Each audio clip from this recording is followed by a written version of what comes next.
What's up, everybody? It's Dusty the Gnar with Backstage Guitar, and this is The Green Room.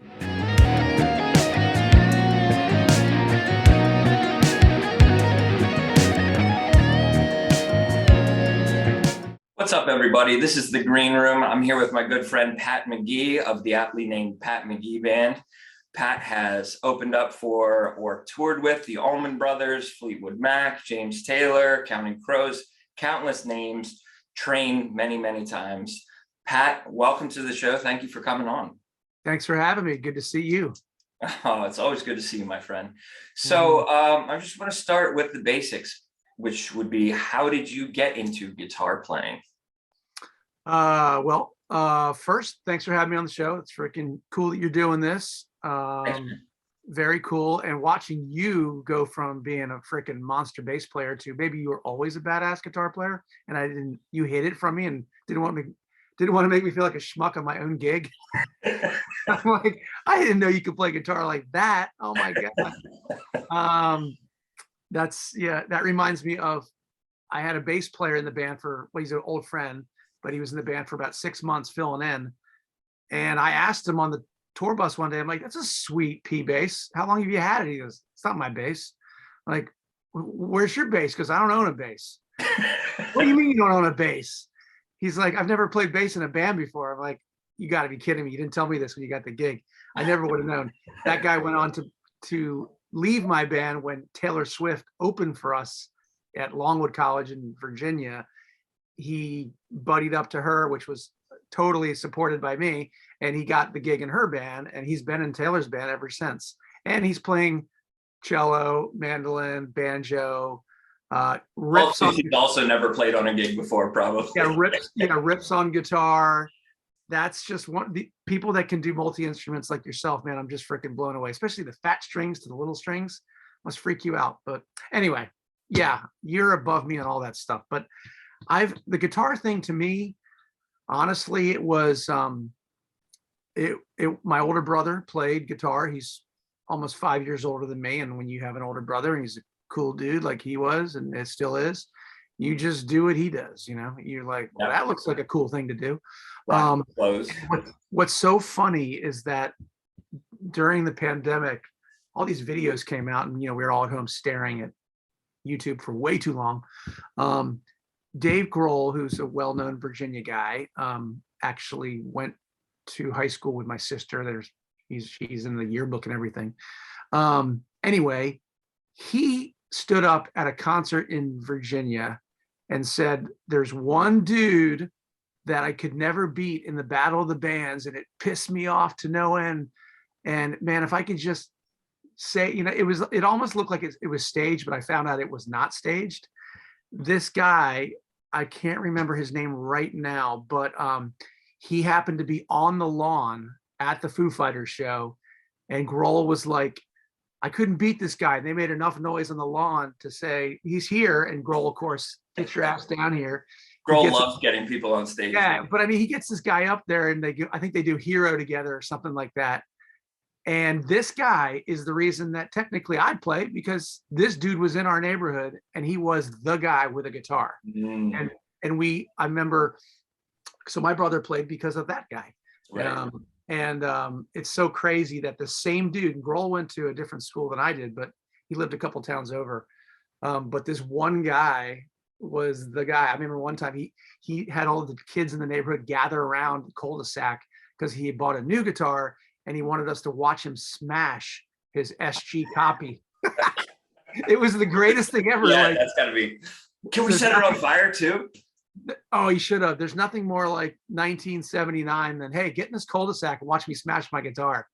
And we all gathered around like, this is going to be cool. And that was the second coolest moment of his life, next to being called on stage with Foo Fighters. Yeah. It's really awesome. But anyway, that guitar thing is, I grew up loving Eric Clapton, the Allman Brothers, as you mentioned. Van Halen, I was a massive fan of, but I always saw that music as sort of unreachable. I think when I first started attempting to play and only being able to pull off what I could pull off at the time, I don't want to say I just pulled over onto that off ramp and like, well, I'll just chill here and play Clapton because Yeah. I can kind of make it sound like that. I got a Strat. I went out and bought a Strat, and when I was a huge Zeppelin fan, and when my brother taught me Over the Hills and Far Away, and I was like, oh, well, I can't sing that song because Plant's ridiculous, but I can play the guitar on it, sort of, because Jimmy Page is so geniusly sloppy that there's a point of the song where you're Yeah. like, no one, I've been only a few people that can pull that stuff off. You know, Page might not even be one of them anymore. Yeah, you listen to like Fool in the Rain and listen to the solo on that. It's like, how could you teach yourself to play like on purpose sloppily like that? Like that's just and the melodies and the timing of the way he played was so awkward and weird. It was just, and you know, he's behind all that stuff. He's the engineer. He's like super involved. It's not like he stumbled in, played and left. It was definitely like calculated. So anyway, but that guitar upbringing of, you know, first with electric, and I, you know, even then I remember the argument of, man, I gotta have an electric, I don't want an acoustic. But my brother, I know he said the same thing, and you know, he had to get an acoustic. You got to learn on acoustic. And you know, I think because it made more sense for us to, you know, hearing the side of Zeppelin that was acoustic, and Clapton had acoustic, and you know, some of the bands that we loved had that side. He and I would play together, and that's so the electric and acoustic were kind of at the same time for me, Mhm. which was Like, cool. you kind of developed as I wouldn't call you an acoustic player, but you've done a lot of that in your career, and Well, yeah, out of sort of like necessity and opportunity to play shows. I mean, look, I could show you videos, and we could pipe into this interview. You'll die laughing of me as a 16-year-old with my band playing the Living Color Vivid record front to back. I knew that record somehow. And then we'd encore with Margaritaville and Brown Eyed Girl. I'm like, what is this band we're in? We played the Cult, this is definitely Living Color, and I'm screaming, you know, all these deep cuts by Living Color. Oh, and by the way, we were in Dayglow paint, perfect. acceptable shorts on stage because it was okay. If you're Were they covered. spandex, like, you know, I like didn't go with the white body glove wetsuit. No, I didn't do no. Axl Rose spandex either. It was more of I paint, and these clothes still exist. My parents will be like, "Do you want me to throw these out?" I'm like, "No, there's Yeah, still." I don't want them here. You keep them there, but don't throw them away. No, why are they not sealed behind a frame? Anyway, even my shoes, my Air Jordans, who I put all, you know, they probably worth a shitload now, but I put, you know, black light paint all over it. So anyway, I had a very unique love of everything from, you see these, you know, Jimmy Buffett stuff that my sister was living in Key West. So I didn't grow up thinking Jimmy Buffett was a Margaritaville guy. He was like this songwriter dude who had these cool sort of outlaw country, not hits. And I thought it was great. And then of course, okay, I'm like 8 or 9. I don't care about drinking at that point yet. But I didn't think of him like this cheesy musician guy. He was an actual singer songwriter that was cool. And then I would also be obsessed with Deep Purple, Scorpions, you know, Metallica, AC/DC. Well, Schenker is definitely your style on stage, I gotta say. If I could take my shirt off one day, I was literally downstairs. I showed my Scorpions Worldwide Live vinyl that I bought back in the day, and it was the first record that wasn't my older sister, who had a huge love of 80s music, Bowie and all the pop, Duran Duran, you know, Thompson Twins, all that shit. And then my brother was more of a rock guy, but he wasn't into like Scorpions. Van Halen was about as far as he took it. But I fell in love with the Scorpions as like a kid, and I remember riding my bike and getting my own record because I didn't have a record player, but they did. And I rode home on my bike with this thing. But before I left the music store, as I hand him, it's downstairs. I should have brought the prop up, but I hand it to the record store guy, which record store guys back then were like gods. They were like, Oh yeah. if they think what you're buying is cool, you have been, knighted. Yeah. I handed him Worldwide Live. The guy was like, Scorps, nice choice, bro. And I was like, I did one of these like, You guys hear that? I see what I just happened here. I'm going to Orange Julius. I'm going to get a drink and I'm out of the mall. And I rode my bike home, so proud. So it's crazy to me that like I really connected with, I mean, I think because the Scorpions had such great melodies and really defined guitar parts that were like not over the top. Like you could probably play part of them. So I just always navigated towards artists that had melody. That's why I also dig James Taylor and everything by the Beatles. Obviously. So it's a really long-winded answer on why I play guitar, but I'm happy. No, it's great to hear everybody's different. Like it seems like a lot of people mention Van Halen, a lot of people mention Allman Brothers, things like that, Guitar Hero bands, but you don't hear people mention Jimmy Buffett a lot. But it's cool to get that different perspective. I mean, it's. I recently I host a music festival up in Rhode Island. I host two actually. The one in Rhode Island is more of a songwriter experience. Ocean State of Mind, you mean? Yeah, Ocean State of Mind. We do it in the fall, and maybe it'll return this year. We'll see. And I had Livingston Taylor come and play, which he's a professor at Berkeley. He's been there for 30 years. He's James Taylor's brother. He's an absolute genius as far as delivering a performance of a song, whether it's your style of singing or playing or not, doesn't matter.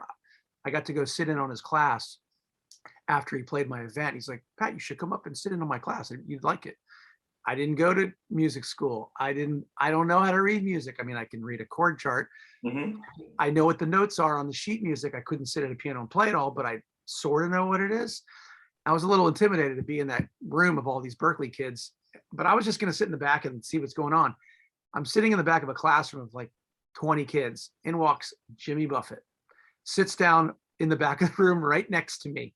And I'm like, hi, he said, hey, how's it going, man? I'm just here for Livingston. I'm doing a little performance today for the kids.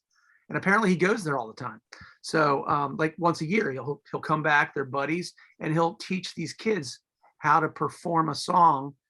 And Buffett's no master guitarist or singer or even a songwriter. Entertainer though. Kind of like, yeah, but he's like, I'm going to show you how to be super honest. And it was incredible. I was jaw to the floor. Like, I can't believe what I'm witnessing. And he's telling stories about songs that he wrote that those kids don't have any clue what these songs are. But anyway, it was really interesting to see, him deliver that. Like, yeah, I have this guitar and, I'm not the best guy in the room, but I know how to make it work and come up with melodies. I mean, I think at the end of the day, that's it for me. Like, my bandmate, Patrick McAloon, he's out on the Joe Bonamassa cruise right now, or just got back from it. He's working as a little side hustle with Six Man, basically taking care of all the artists. And I can't wait to hear his download on that, what that was like, who really stood out, who's just there to rip on guitar and who's actually like saying something. I think Keb Mo was on there. He's a perfect example of someone who's like, this guitar is like part of my sound and what I do. And I'm going to deliver the whole thing. Lark and Poe, who are amazing. I'm sure you've come across their videos. Well, McAloon's no slouch himself, man. I would love to have him on the show. I've sent him a message. Yeah. Maybe he'll be on a future episode. Yeah. Yeah, he's a super knowledgeable guy. They're lucky to have him. Oh, big time. Well, he's gonna. Yeah, I mean, I said you're gonna be there for one day, and they're gonna offer you a job. So, yeah, and they did.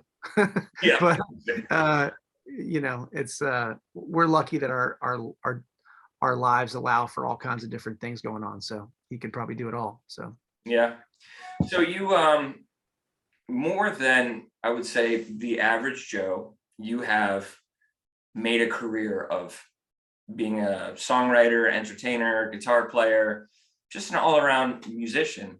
And that couldn't have been an accident. A lot of people are like, oh, right place, right time. But right. You had to make that happen. How did you go about that? First off, I just love playing. It's funny, I just sent a text to my brother we're both big Deadheads. I should have mentioned that first off. Like, Grateful Dead is everything to me. And I know a lot of people miss out on that, but when you figure it out, you're like, whoa. I was psyched to see Mayer figure that out. It was really cool to watch that happen. But Yeah, you watched it happen from side stage, if I remember. yeah, I had like early in on that. I was like, I was the first guy to say that's not going to work, and then I was ate my words immediately. So yeah, if there's anything that John Mayer can't make work, he could join a hair metal band and sell yeah, it. he'd figure it out. And he'd stay out of the way, and then he'd get in the way in the perfect kind of way. He's really and his ability to, he's so smart in general, and then really musically intelligent that but he's got ears. And at the end of the day, he's a freaking songwriter, he's a singer. So like, he's a guy that's not going to get up there and show off. He'll take a chapter out of about the song. Yeah, he's about supporting the song. He's out of the BB King book of like, I don't need to play a million notes right now. And nor do you even want to hear me do that. But anyway, that being said, took a page out. I was just saying to my brother about Bob Weir. Bob Weir from the Grateful Dead posted his set list from last night with the Wolf Brothers. That dude, I mean, I don't want to curse him. He's probably booked gigs in the afterlife. And he's probably playing his own funeral. It's already set up. Somehow he's going to pre-record it. The guy never stops playing, and he's going to be 80 soon. And he's out playing these epically long shows. If the Dead isn't out, he'll get other dudes to play that music. And everyone's just waiting in line like, oh, join the band, sure.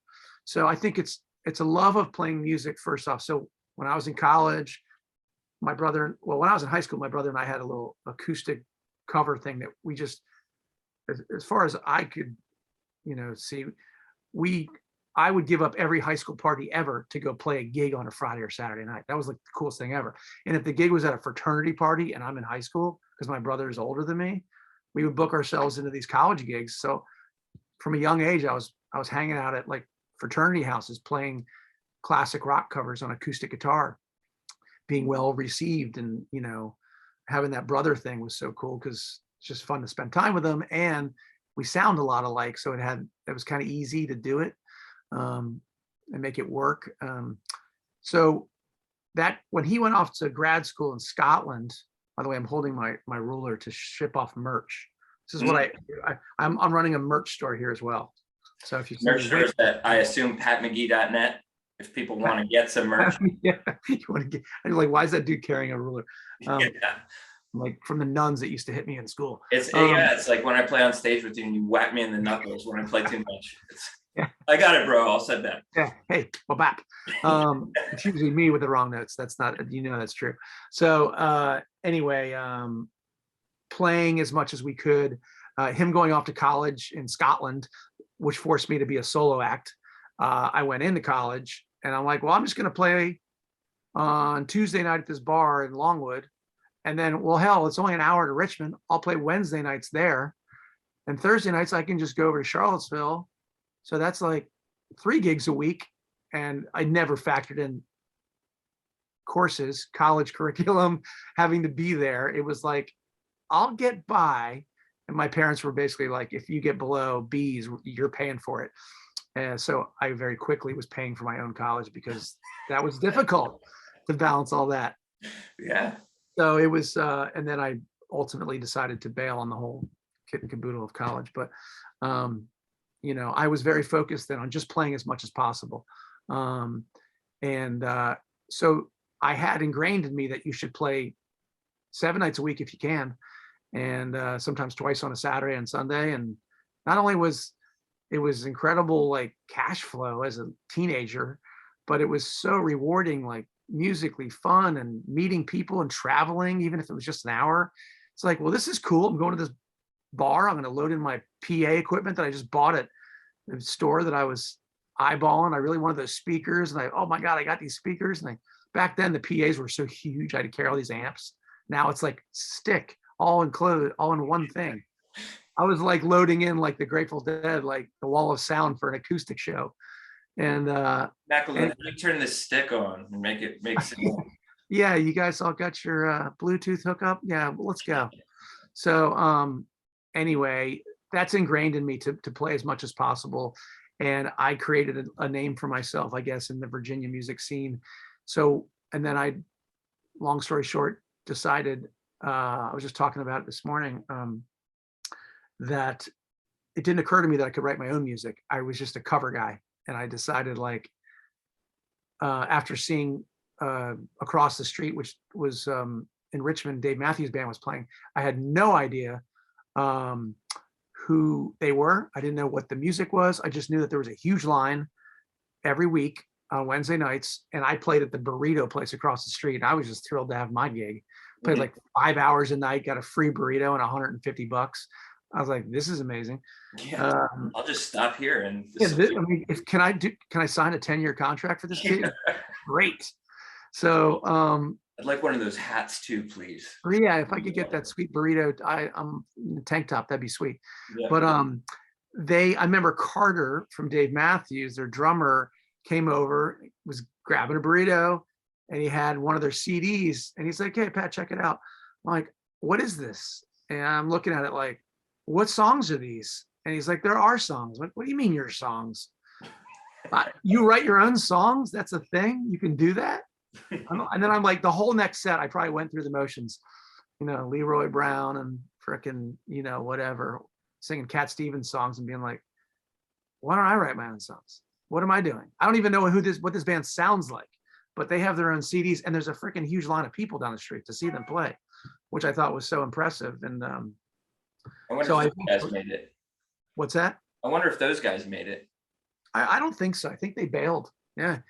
He doesn't play anymore. He looks miserable. And yeah, he's a homeless man in Richmond. I remember he played drums. Yeah. Yeah, right. Worked out okay for those guys. But I decided, the ultimate cart before the horse. I quickly figured out I read the name on the back of the CD, this guy, John Alasia, who I saw his name playing at the same bar that I played at in Georgetown under this other name, Derryberry and Alasia. They were an acoustic duo, and they were a cover thing, but then they kind of put out their own CD. But they were playing the same bar I was with my brother. So was Vertical Horizon. So was a band called Jacko Pierce. And they all went on to record great albums. And at the time, we were just a cover thing. And I said, all right, I'm going to call Alasia. I heard he has a studio, clearly, because he recorded the Dave Matthews Band. I'll book the studio because I've been saving my money for these $100 a night gigs. And when I booked the studio for my Christmas break of college in '94, I hadn't written a single song. So I called up Alasia, I booked it, and I said, you're going to produce it, which producer to me, I thought he just pressed record. I had no idea what that meant. I didn't know that he creatively was involved. And I was just so green. And then he was like, yeah, so send me all the songs, I'm like, what songs? I got this one song. I'm too embarrassed to sing it and send it to him because I'm like, he's going to think I suck. So I sent him the chord changes to Rebecca, which is 4 chords over and over for 5 minutes, and haven't seen for a while. Tell me that. It's actually 12 minutes now. But anyway, and then haven't seen for a while, 3 chords. Those are the first 2 songs I wrote. I sent them to him, embarrassingly, with humming maybe in the background. He's like, I can't hear you singing, and where are the other 7 songs?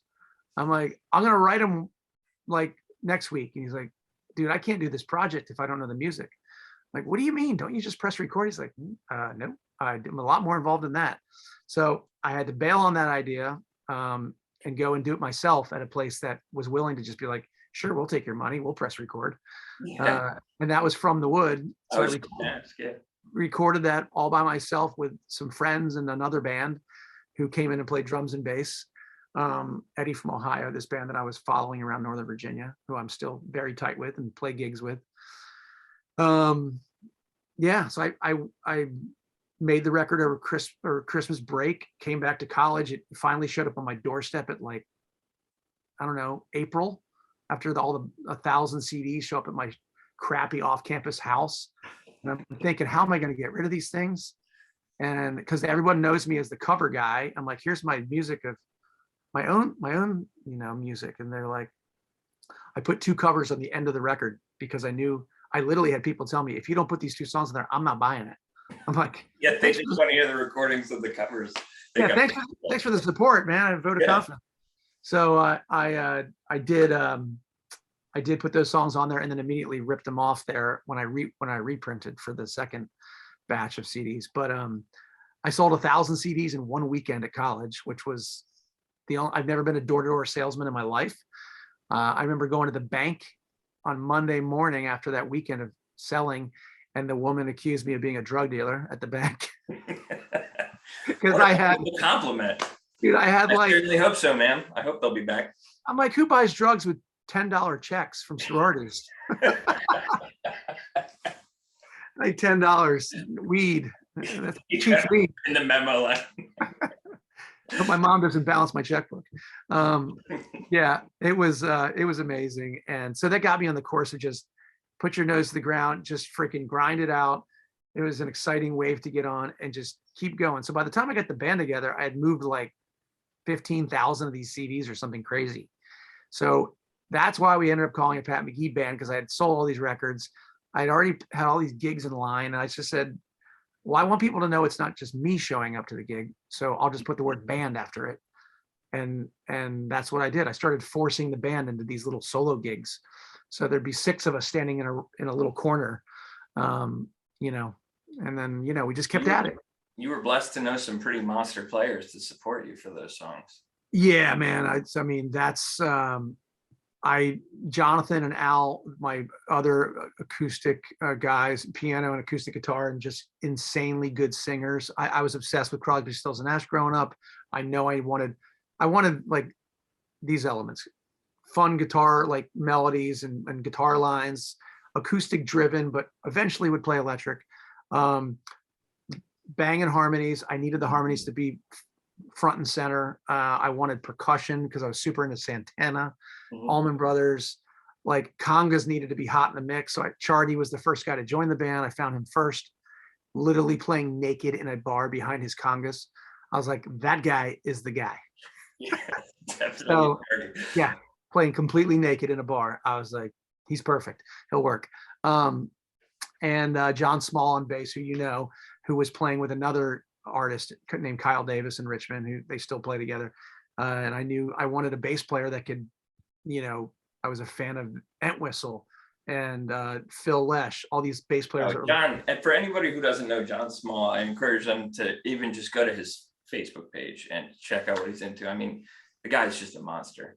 Yeah, he really is too good for his own good, as they say. It's like, it's crazy how skilled he is. And we've done a few reunion shows recently, and there's no dust settling there. It's like he's gotten exponentially better over time, which is something I always tell kids who are learning guitar right now. I'm like, and maybe they're in the middle of like guitar or sports. I'm like, and I was that way. If you asked me when I was 15, I was going to play in the NBA. Basketball was like my life. But then I got a guitar and I was like, well, this is kind of fun. And there's nothing that you're going to do athletically that you're going to be better when you're 60 and 70 than you are on an instrument. If you just keep holding it and goofing on it every other day, once a month, whatever it is, it's always there for you. And I know during the pandemic, I played more guitar than I ever have in my life. And I know some people like said, I'm too bummed out to play. I went the other direction and just, I have 2 years of guitar licks all recorded. I'm going to do a record that's like crazy guitar stuff pretty soon here, but it was exciting to like get to know the guitar for the only reason to just play guitar, not for a gig, not to learn a song or write a song, just sit around. It was a hobby or a passion again, not just a. It was so fun. I'm like, oh, and I like, you know me, I don't know. I only know what I know. And I stumble upon things and go, that's been there my whole 30 years life of playing guitar. And I didn't realize I could play that down there and up there and make it a lot easier on me. Oh, wow. That's cool. Well, I do know you like to undersell your talent, but I've heard you be the only guitar at a show, the only electric guitar, and you can, you sure can do what you can do, man. You sound great. Well, that's that's a great segue because I wanted to ask about you have 9 full-length records. You just have such a huge catalog of songs. Like, what does the songwriting process look like for you? Is it just like I sit down with an acoustic guitar and oh, I can do these chords. I mean, like, Right. to come up with that many tunes, man. How do Right. you do that? It's sometimes it's surprising to me as well, and it's exciting. It's exciting to me when I get that like bug to write. I wish I was a daily writer, but I have 4 kids, 4 children, um, and a busy life. There's festivals I run, and just keeping the whole thing afloat. Mhm. You know, And people love them, come back every year. I mean, you're yeah, great at that. I'm passionate about them, and I love producing them, and they take up a lot of my brain power. But when I just sit around with a guitar, which is always the morning, very rarely will I sit around at night, and other than maybe just, you know, although my wife doesn't really dig it when we're trying to Netflix and chill, and I'm over. She doesn't want to hear that shit. So I try and do it on my own time when the kids go to school, and I can, you know, work a little bit off of a riff. I sometimes have to force myself to sit down, and something always comes out, even if it's like just the timing of the way I'm strumming this G. Like it doesn't have to be super complex. Just it feels different than it did yesterday. Okay, this is cool timing, and then how about a guitar riff over that? Because I'm always thinking, if you listen to From the Wood, that record I did in '94, every song has a lead line in it. Because I listened to so much Allman Brothers that had the guitar came in, whether it was like Jessica or Blue Sky or, you know, there's always a lead line, whether it was a blues thing or a melodic thing. There's something that you latched onto. So I'm always going down that path first. And sometimes it's a melody, so I'll hit the, you know, hang on that G and see what comes out. Tape 20 seconds, and then I'm off to do some other task. I don't have the luxury of just being like 4 hours on Wednesday, 5 hours on Friday. Like I wish. Mhm. I'll get there, and once I go into that mode, that's the only thing I'm doing, and everyone else knows that like everything falls by the wayside. But um, writing is I've been putting more pressure on myself lyrically over the last, well, many years, but I really want to be able to say something. I'm going to turn 50 next year. Not sure how that's possible, but I'll look it, bro. hey, I'll take it. But I got to get that 10th record out by 50. That's for damn Mhm. sure. It'll definitely be written by then if it's released. Who knows? But um, you know, I'm never not eh, like writing something else for the next record. Even when as soon as the one's finished and I listen to it too much to drive me insane, it's in the can, it's mastered. I'm excited for people to hear it. And then I'm like, there's always like one song on the last record that sort of like shows the direction I'm going for the next one. So I'm always, you know, thinking about melodies. If it's not, you know, because who wants to hear just a bunch of guitar whackery? Like, there's so much of that shit out there that's Well, like, the hooks are, yeah, and you've gotta got have so many great hooks in your catalog too. oh, thank you. You know, I'm thinking about doing a record because I know so many amazing guitar players. Um, it'd be fun to do, have like send a track to them. Normally I like to be in the same room, but I mean, it can't get outrageous where they're living all over the world. It's like, Mhm. I can't spend 100 grand just traveling around recording. I'm not freaking, you know, Eddie Vedder. I don't have that kind of cash flow. But you know, it'd be cool to send people songs and just be like, just put your first instinct down, because the record I did 2 albums ago with all the session guys out in LA, Mhm. the biggest thing I learned was they didn't listen to the demos I sent them.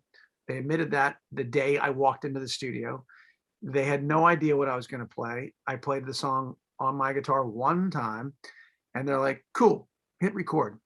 And we played the songs 2 times, 3 times max, 2 times maybe. Um, and their first instinct was perfect. Like it was the perfect guitar Well, line. so let me cut you off because for people who don't know, the guys that you're talking about are Lee Sklar, Russ Kunkel, Waddy Wachtel. I mean, you had just, you know, Yeah. the guys. And so Yeah. they've made a career of, you know, having to go into situations. And, you know, it's like my favorite guitarist, Steve Lukather. Oh yeah. Luke, he, if he wouldn't get the gig if he couldn't go in and sit and play on a tape and have it be a good Right. take. So you have Yeah. to know like to when to back off, not to step out, what to Right. do to complement the song. Steve recording was, with those guys must have been just insane. yeah.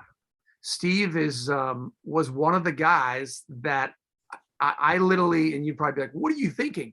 Like, he was brought up as someone that could come in and play. But at the time, Steve and I share an accountant in Connecticut, and they're very tight, the accountant and Steve. Um, and my accountant's really the reason that I stumbled into all these guys, because he introduced me to Jeff Pivar, and Pivar and Luke are good buddies. Pivar is a monster guitar player, plays with everyone, David Crosby, and had a huge career with Ray Charles and Joe Cocker and all kinds of crazy gigs he's had over the years. But Pivar basically was the first guy to come and say, man, I'd love to be involved with you. And I said, well, I've already written to Russ Kunkel, but he never got back to me. And in fact, Russ Kunkel did get back to me, but it went into my junk mail and I never saw the email. Russ Kunkel being the drummer, that the only part of the equation I wanted was the drummer. I wanted, and I didn't even think I could get Russ. I wanted Russ to recommend somebody that plays like him. I didn't think Russ was even an option. And when then Russ said, I found Russ, and he goes, well, I'm still playing with Waddy Wachtel and Leland Sklar. I'm like, he's like, do you want them to come too? Like, are you kidding me? This can happen? So it's the, shut up and take my money. And like, yes, this is, yes. So that all worked out. And Pivar was already in the mix. And then Waddy and Piva had never met. And then, so that was cool to see those two guitar freaks. Literally, as I'm counting the song in and I'm playing acoustic in the booth, they're switching out. Like, Waddy last second grabs his Telecaster. So Pivar puts his down and grabs a lap steel, and they go right into the song and just play off of each other. And I'm like, I'm hearing this live in my cans. The way it sounds on that record, it's like, I don't want to put anything down on my band, but like, I'm so proud of that record because of the way my songs, I wrote them by myself. I took them out there, and those guys delivered exactly, well, far beyond exceeded what I thought could happen with those songs. And it didn't ever change the song. It just lifted it up, and they didn't get in the way. I mean, if anything, I was like, can you play like an 8-minute solo on this song? And I'll just go. Yeah. My personal favorite on that album, Caroline, is just the perfect example of a song that's ethereal, lots of space. Thanks. And there's plenty of room for anybody to step out at any given time, but it was almost like you could hear the respect for each other. Right. Yeah. I went in there and said, here's this riff. My Loudon guitar, you know, I don't have, this one's probably not in tune, but so, right. I just had that. Na, na, na, na. And I just kept on that for a while. Like, I want to play that song for like 20 minutes. Like, yeah, well, Russ, the way Russ laid in there on that track, he made that. I looked over at him. He had sunglasses on. He like pulled them down. And at last minute, he grabs the mallets and is just like, yeah. You know, like, this is, I feel like it just like dropped. Like, I'm in a movie like Avatar, like, and hearing it. And then that's another song. Pivar grabbed the lap steel and created that like droning sound. And they let me just do my thing with that melody and got behind it. It's genius. But yeah, so this next record, I want to go down further that path. I just saw those guys the other day, and they're like, hey man, you want to do something else? And of course he's like, yeah, let's do it in France. I'm like, yeah, I don't know if I can do that. But, like, there's an island in France that we really dig. I'm like, who do you think I am? Yeah, exactly. But maybe we'll do it again. I hope so. But the fact that they want to and they loved it is humbling. And I'd love to send it to people like that, you know, specifically guitar players, to be like, what's your thought on playing on this song? I don't even want to tell you what I think you should do, because you can make that mistake if you're like, I think it should kind of be like this. Like, well, why did you call that guy? Right. It's like Lukather. And like I said, Lukather was like, they're like, should we get Luke to be involved in this? I'm like, I think I'm just getting too many like Ringo All-Star Band situations going on here. I don't even, that might be too much. And, but I'm not ruling out that I might work with him at some point if he's up for it. I'd love to hear Luke solo on one of your songs, man. God, he's absolute badass. So yeah, that'd be amazing. Yeah, I don't want to hijack your interview, but I just saw them the other night at Wells Fargo Center in Philly, and it was Luke, and he had, you know, it wasn't even like they were out as Toto, but it was like Okay. Spud from Snarky Puppy, and like his Oh, Prince cool. keyboardist, like just, and Luke still is just a Absolute monster. monster. Yeah. Yeah. He's ridiculous. We saw him in an airport one time. I got to chat with him for a little bit. And I remember just geeking out big time. Like, oh my God, Steve Lukather's here. And Neil Sean was with him. I'm like, these two geniuses are in the same airport. That's who they were opening for, Journey, and Neil. Seeing Luke and Neil on the same night is just like Oh, that's what it was. Okay, cool. guitarist's dream. Anyway, so I don't want to keep you much longer. I really appreciate you coming on. I just want to close with, so you've been doing this a long time, and you know, part of what my website tries to do is I want to impart to people kind of the things that we as professional musicians discover along the way, where it's like you said, you've been playing for 30 years. Oh, I can do that down here and up here. Right. Little pearls of wisdom. Right. And I find that it's helpful if you're talking to yourself as a younger version. Right. What have you learned along the way that you would tell your younger self, hey man, just do this and everything will go easier? Or is there anything like that you have to share? Right. Well, I think my specific style of playing guitar was driven from loving percussive bands and loving how Pete Townsend attacked the acoustic guitar, and developing the right hand to really feel like you can be the band without the band. Like getting that right hand to be, you know, aggressive, very delicate. Very, you know, I don't know how to give guitar lessons. I've done a few over the pandemic with just some buddies that were like, I got this guitar during pandemic. What do I do with it? And they're like, how do I not sound like an idiot around the campfire with my friends? I'm like, all right, well, less is more situation. But I've been teaching, and I take it from no, you know, I own one Warren Haynes instructional VHS tape, and I watched it only for my entertainment. I didn't learn anything. I was like, he's incredible. This is super cool. I got to adjust the tracking on the VHS machine. Yeah, the top of it's all, you know. Yeah, it's all jittery. Yeah. But like just attacking. Let me have a pick on me, but I also decided to stop using a pick during the pandemic to be like, let's just get some more tone. But if you're like, sit on the couch and just hang on a knee and try and make one chord and aggressively get after certain segments of the strings. So you're not the guy playing with the other dude who's playing. Be the guy that's, listen, you gotta, I always say the best people that sit in with us are the best listeners, like in life. If you sit down and have a conversation with like some killer guitar player, I bet you they're super attentive to you. They're hearing what you're saying for the most part, unless they're super introverted, they just don't want to have a conversation.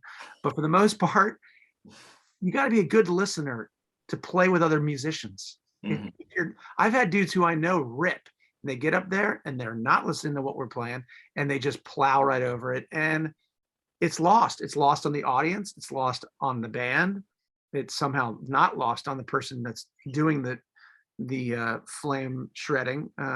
It's just like, I don't know. You got to be a great listener and focus on listening to what other people are playing so that you can add to it, as opposed to play the same thing. Because no one, not the Everly Brothers, where you're just like all strumming the same thing over and over. Learn how to do the simplest stuff on repeat, so that when you're called to do something like that, they're like, man, that guy's didn't get in the way. And actually he kind of added something cool. So like developing the right hand was always something that I did from an early age. And I sort of figured out I can't finger pick like a normal person does. I actually ripped my damn nail off the other day, which is so super depressing because it's. Well, that's probably part of the problem. You want to leave them on. Yeah, well, I lost my main bird finger, which is the picker, and I do this hybrid strumming and pulling and thing, but I've never developed my pinky. I wish I did. That's something I would tell myself as a young guy, like, dude, learn how to play, you know, the proper finger picking so you can go back to it if you need it. And my guitar teacher, like, I got an F on my only course in college. The only time I ever got an F in college was in guitar. Take that. The guitar teacher was just not cool. I had this thumb thing that I was doing this, and I still do it. I can't get rid of it. He wanted me to turn my wrist like this to get the speed and the dexterity of that, and I just couldn't fix it. I was like, no, that's how I'm going to play for the rest of my life. Just deal with it. So it's been okay, but if you're really young and you can fix it, they're like, you should not do that. Maybe unless you're like Jimi Hendrix and you're playing with your teeth and it's actually works for you, then. But otherwise, maybe listen to your elders a bit. Yeah, but honestly, it's being a good listener and being the good just staying true. I see guitar as a way to write music, and writing songs should not be intimidating to people, even though it sounds intimidating, because there's really no wrong answer. There are wrong answers when you're covering people's songs, because some bozo in the room is going to tell you you're not playing the right chord, the right timing of that riff. You didn't nail it. You didn't do the right bend. So I think that's probably why I got out of playing covers, because it could prove to be a kind of judgy thing. And now with the internet, I didn't have that back then. I didn't know how to play the solo in Stairway to Heaven. I had to pick up the needle on the record, put it back down, and be like, what did he just do there? Like, I'm never going to get this. This is ridiculous. So it's about, I always encourage people to write, even if you're not in some big, band, or you don't have aspirations of putting out a record. Doesn't mean you can't freaking pick up your phone, press record, and come up with a little ditty that you think is cool. Because a lot of the songs that I've written, I have the 4 chord changes, and then I write the singing line on guitar, super simple, and it lives in that state for months, a year or two, and then I eventually go, well, I'll sing that line. So and maybe you won't ever do that. Maybe you're not a singer, but you do have this cool, like, hey, listen to all these things I created. It's cool. So simple is, there ain't nothing wrong with that. Sounds like there's no wrong way to make it right. Oh, nice. Oh. As it scrolls across the bottom. All right, Pat. Well, listen, man, I really appreciate you taking the time to come on and share your expertise with us, share some of your insights. Yeah. Viewers are going to dig it. Where can they check you out next? Well, I'm finally hitting the road again. We have some shows coming up in DC, March 25th. I think we're at City Winery in DC. I'm heading out to the Michigan area to play in a little bit here. We're in Philadelphia coming up at the City Winery in May. And maybe you can come out to that. It is by me. And you're supporting your newest release, Sugar Packet, which is available, I'm assuming, on patmcgee.net, which I will scroll across the bottom of the screen. Yeah. Sugar Packet would be, I'd love talking guitars. It's the only record, well, my first record and this record, Sugar Packet, are the only ones that I'm the only guitar player on, which was really fun to challenge myself to be like, there's a lot of little guitar parts, and maybe you need some headphones to put them on to like hear them, that I'm super proud of. Just little moments that I recorded over top of everything else. But I think in this time of listening to music again and falling back in love with a lot of earbud time during the pandemic, gardening, walking, exercising, I've had earbuds in for like 2 freaking years, and I've been listening to Led Zeppelin. That's there. Yeah, I'm listening to Zeppelin, the Beatles, and all kinds of old shit that I'm going, why am I know it's cool to overdub all these parts, but Jesus, I can't wait to make a record where it's like guitar, bass, drums, that's it. And let it just be that, and be brave about that. Write the best guitar part and just have it, because it's so easy to just keep putting it on top. Oh yeah. Writing vertically. It's just it sounds lovely. Yeah, it's cool, but I'm not Steely Dan, and my listeners aren't Steely Dan people, and it might go past them. So I'm excited for this next one that I'm going to do that's holding back. Maybe I'm in the right speaker, and Pivar and Fakino and Matt Scannell, and maybe we get Lukather on a track and Waddy, and they're in the other speaker, and that's it. I think that'd be freaking awesome. And can't argue with that, man. I would love to hear that record. I'm excited about it, so we'll see what happens. Awesome. Well, Pat, thank you again so much. I appreciate it, brother. It's always great to talk. All right, dude. Well, I look forward to playing again. Go ahead. No, I look forward to playing with you again, man. Let's make that happen this year. Give me a call, man. Absolutely. And for the viewers, this is Dusty the Gnar hanging with Pat McGee. You've been watching The Green Room, and visit BackstageGuitar.com where you can get lessons and more video interviews like this. And make sure you go to check out PatMcGee.net, pick up his latest release, Sugar Packet, my favorite, the self-titled Pat McGee, and anything else you might see there. Sounds like Pat's got some merch. He's got his ruler nearby. I got a ruler I can measure stuff. Yeah, He'll get it out to you today. Yeah, if you buy stuff that's longer than 24 inches, then you're a real freaking super fan. It's gonna have to bust out a second ruler for you. Yeah, oh yeah. All right, thanks everybody for watching, and we hope to see you soon. Later on.